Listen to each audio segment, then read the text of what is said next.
বামার সাধন ভোজনের ভাব বড়ই বিচিত্র ও রহস্যময়। সাধারণের পক্ষে সে রহস্য ভেদ করা কঠিন। বামার কখনো রুক্ষ ভাব, কখনো কোমল। মায়ের বিগ্রহের সামনে গিয়ে হঠাৎ খামোখা অশ্লীল ভাষায় মাকে গালাগাল দিচ্ছেন, যেন 14 পুরুষ উদ্ধার করেছেন। কখনো বা নানা অভিযোগ অনুযোগ শোনাচ্ছেন, কখনো বা কোনো কিছুই বলছেন না, কেবল চোখের জলে বুক ভাসাচ্ছেন। এসব দৃশ্য অনেক ভাগ্যবান ভক্তই প্রত্যক্ষ করেছেন, কিন্তু কেউ এর রহস্য ভেদ করতে পারতেন না। মায়ের মন্দিরে পূজার আয়োজন সম্পূর্ণ। পূজারীর আসনে এসে বসলেন বামাচরণ। বসেই স্বস্তিবাচক শুদ্ধিকরণ মন্ত্রোচ্চারণ কিছুই করলেন না। ভোগের থালা হাতে নিয়ে নিজেই খেতে আরম্ভ করে দিলেন। অমনি পুরোহিত দারোয়ানরা ছুটে এলো। এ কি শ্লেষ না পিশাচ! মায়ের জন্য ভোগ নিবেদন না করেই নিজেই খেতে আরম্ভ করলো! এমন অনাচার কেউ ভাবতে পারে? তক্ষুনি বামাকে পুজোর আসন থেকে তুলে উত্তম মধ্যম প্রহার করতে লাগলো। বামা ভাবতেই পারেনি এমনটা হবে।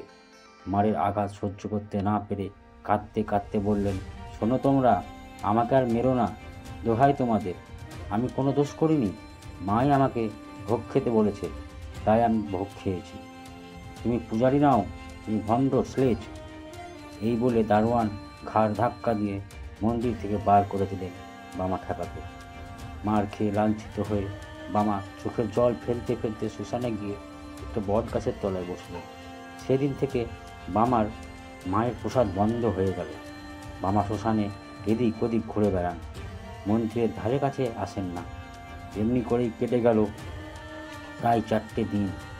বামার পেটে দানা পানি কিছুই পড়ল না। বামার তাতে কোনো ভ্রূক্ষেপ নেই।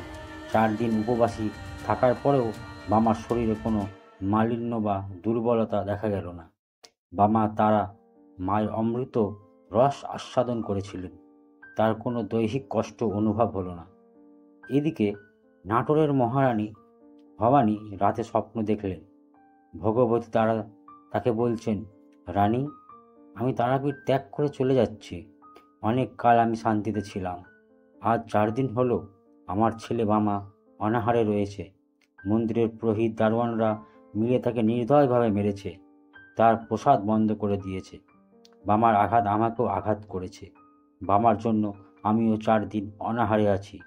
ছেলে অনাহারে থাকলে কি মা আর আহার করতে পারে? তাই আমি চললাম। সেদিন আর রানীর ঘুম হলো না। ভোরে উঠে প্রধান কর্মচারীকে ডেকে পাঠালেন। তাকে ভগবতী মায়ের স্বপ্ন দর্শনের কথা বললেন। রানীর আদেশে সেদিনই প্রধান কর্মচারী মায়ের ভোগের প্রচুর সামগ্রী নিয়ে তারাপীঠে রওনা দিলেন। তারাপীঠে পৌঁছে পুরোহিত দারোয়ানদের ডাকলেন।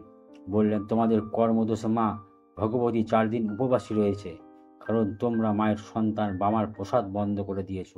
আজ মায়ের বিশেষ পূজা ও ভোগ রান্নার আয়োজন করা হবে। তারপর বামাচরণকে প্রসাদ দাও। বামাচরণ তারা মায়ের আদরের দুলাল। তোমরা তার গায়ে হাত দিয়ে ঘোর অন্যায় করেছ। বামা কোনো অপরাধ করেননি, তিনি তার মায়ের আদেশ পালন করেছিলেন মাত্র। তোমরা তার কাছেও অপরাধী হয়েছ। তিনি আরও সতর্কবাণী শোনালেন, ভবিষ্যতে তোমরা কখনো বামার কাছে সমালোচনা করবে না, করলে তোমাদের চাকরি যাবে, সাবধান। আর এখন থেকে মায়ের ভোগের আগে মায়ের ছেলে বামদেবের ভোগ হবে, এই নিয়মের কোনো ব্যতিক্রম হবে না।